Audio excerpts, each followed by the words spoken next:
I want to show you that you do not have to have a multi-million-dollar home or a really complex system to make it smart. Hey, let's start this tour.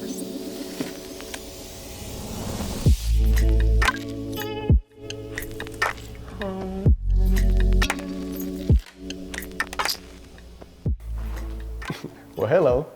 Did y'all see the size on that thing? That's a one-of-a-kind door. Hey, come on in. All right, there you go. So let's start this tour. We're gonna start it off in the foyer where we have Control4 smart lighting to help you set up custom scenes whenever you walk into your home or when you're leaving your home. And this beautiful home, this foyer in this house has an open concept. And today we're gonna show you all of the details. Even my favorite part, that skylight. The office. Not a lot of smart stuff going on in here outside of a pair of in-ceiling speakers, a Wi-Fi access points, and some hardwired connections to make sure that all of the equipment is hardwired and on the network. But it is a bold color, and the designers did a masterpiece with this one.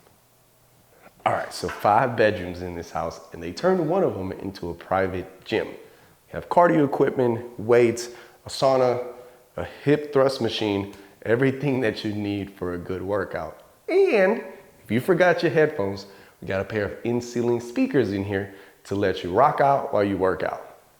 TV for the speakers. Outside of that, I need one of these in my house. In the master bedroom, we wired and set up a pair of in-ceiling speakers and an extra pair for the master bath. Outside of audio, that's the only smart things that we have in these 2 rooms, but I do want to highlight the design, the color, and the style of these 2 rooms. So let's start the living room by activating the scene. You'll notice I'll press one button, a lighting scene was activated, and then my TV turned on. So let's talk about the masterpiece in the room. Not the home, but this television. This is the 85-inch Samsung frame. As you can see, it's currently activated on art mode. Keep in mind, you have the option to put whatever image you want up there. This is a 4K television with all of the smart apps built into it to make it a great, good television with some lighting rejection and also a masterpiece. Things to highlight in regards to audio. You'll notice that there's a white kept speaker as a center channel above this television. We have a white one and a black one upstairs. When it comes to this TV, you want it to look like a frame, but you still want the option to do a center channel. So this is a good route if you're doing that. When it comes to the speakers in the ceiling, let's check those out. So before we talk about the in-ceiling speakers and the rest of the home audio, I want to take a second and highlight the cabinetry, the design, the look, the fixtures. Lloyd Russell did an amazing job with this beauty. Let's talk audio. Okay, so in the family room over there, I have 4 in-ceiling speakers, and over here in the kitchen, I have a pair of in-ceiling speakers as well. 4 over there, 2 over here. Why? As you can see, we have a huge room, and we want to make sure that audio travels correctly. In areas like these or room like this, where you have an open concept, we'd like to wire additional zones of audio, not only to separate the zone selection, but to make sure that the volume is fluent throughout the entire thing. When it comes to the selections, I love the gold, but everything about this kitchen is beautiful.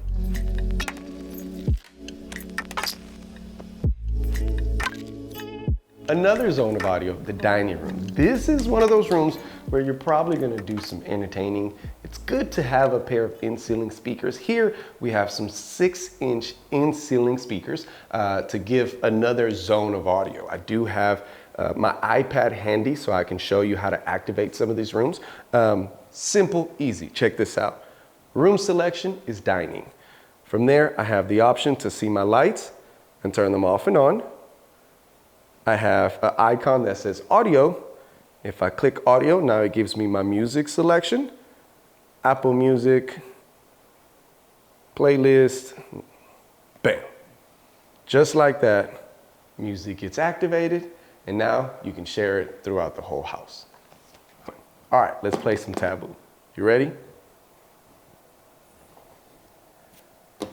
Exactly.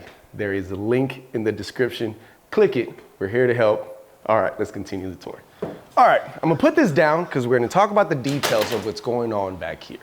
I have a television with a pair of in-ceiling speakers, all controllable from that iPad or any user interface. Streaming apps, Netflix, YouTube, simple, easy to use. In-ceiling speakers, all of your streaming platforms are available through Control4. Yeah, all this is cool and all, but take a look at this pool.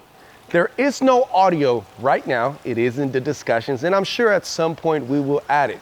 But just quick announcement, we've said it multiple times. The day that we get to 10,000 subscribers, me and Chris are gonna jump in the pool. Okay, Chris said he's not jumping in, but I'll jump in the pool.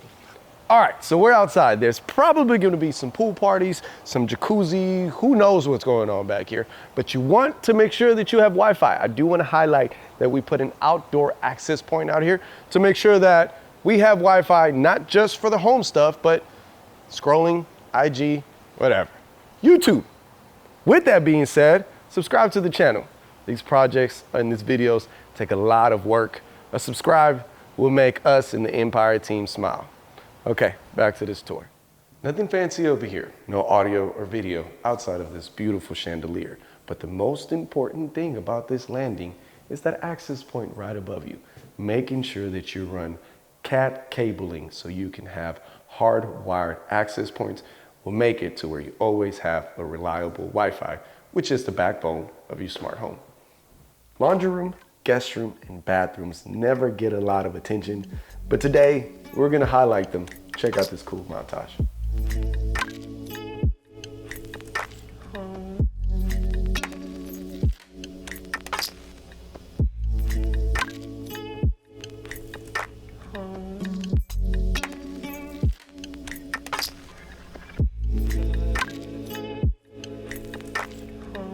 All right, so let's talk about the rack, because this is the brains of the operation. Keep in mind, this isn't a huge, complex project. We have one skeleton rack with some audio equipment, a couple receivers, and a network. Come get a closer look. The brains of this operation is your router, the most important thing, because that's what's going to manage everything in the house. From there, we do want to make sure that everything is hardwired. So we have a network switch to make sure that all of the equipment in the rack and the rest of the house, it's hardwired to the network. Even though we have a reliable Wi-Fi, hardwire is always better. Power management and cameras. We do have IP cameras on the perimeter of the house that the client can actually access from their phone and their Control4 system to see live updates. The playback will allow them to view it on the app. So you do have local storage that can be accessed remotely as long as you have network. From there, we have our control system and our audio video. In this specific rack, we only have a Core 1, which is what's transmitting and controlling the whole house with this AV Pro Edge audio matrix plugged into a episode multi-zone amplifier and 2 surround sounds. It is a skeleton rack. This is one of those rooms where we were very price conscious and focused on every aspect of this project. Nothing too huge, nothing fancy. Cable management is good, but probably the most important room in the house. Now, if you would have told me that you were gonna paint your baseboards in cabinetry blue, I probably would have laughed at you, but then I walked in here. This is why it's important to have a design. Myself, there's no way I would have envisioned this looking this good if I would have known the color selection before I saw it. Yes, we have a really nice 85-inch 4K Samsung television in the room with a 5-channel surround sound. We did wire for a subwoofer, but our client decided to hold off and see what it would sound like with just the speakers. We do have the option to control it with Control4, but before we go into that, I want to show y'all this cool room. When it comes to control, I am currently using my iPad with a guest login that our client just set up so I could demo this video. You do have the Control4 T4 up there that will show you. If you haven't seen this video, go check it out. Over 51,000 people have seen this video in the last month. I think you should go check it out as well. Sorry, back to the iPad. In this room, I have my watch, my listen, and my shortcuts for a wake and sleep option. Audio video is simple to use from here. I can go into my TV, click the selection, and then this becomes your remote. Nothing super fancy in this room. Like I said, to have a Control4 system, you don't need a huge home. We just have to find what fits your lifestyle, and we'll make it a reality. Now we can talk about lighting for hours and hours, so I'll try to make it quick and to the point. When it comes to smart lighting, it's more than just controlling it from your cell phone. Here in this home, we have replaced a lot of the switches from smart to smart dimmers, and we've installed multi-button keypads. Each individual button currently is set up to control different scenes and different lighting scenes, and some of them are actually integrated with audio and video scenes. As you can see, we have a welcome and a goodbye. Both of these activate different scenes depending on what you're doing. A welcome scene in your scenario can turn on all the lights, can play some music, can start the party, can lock the door, and a goodbye can turn everything off and let you hit the road. All right, not only am I done with these leaves, but we're done with this video. Thank you for tuning in today. Like always, don't forget to look, listen, and live with Empire V. Subscribe to the channel and click one of these videos.